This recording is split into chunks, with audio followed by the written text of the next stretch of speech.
Monsieur le Président, pour préparer cette audition, je me suis replongé dans quelques articles, notamment un article des Échos du 26 avril 2022, que je vais me permettre de citer. Et vous avez écrit, Monsieur Lombard, je crois que c'est dans votre livre « Au cœur de la finance utile », un titre magnifique. « In fine, le libéralisme profite toujours aux puissants. » Vous dites un peu plus loin, en allouant aux managers une part excessive de la richesse créée, les actionnaires ont repris le pouvoir qu'ils avaient perdu après la Seconde Guerre mondiale. Le capital a acheté le management à coup de bonus.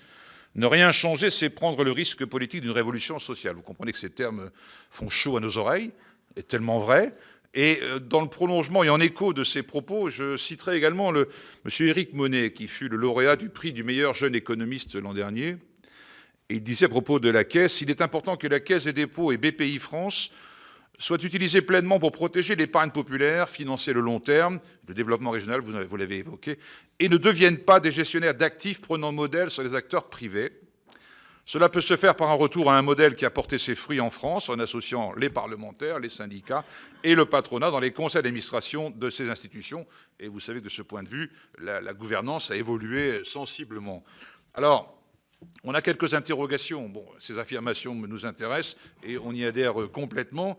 Mais je vais citer également l'un de vos collègues, M. Laurent Zilberberg, qui est directeur des relations institutionnelles européennes et internationales à la Caisse, qui dit « Les domaines d'investissement du livret A pourraient être élargis.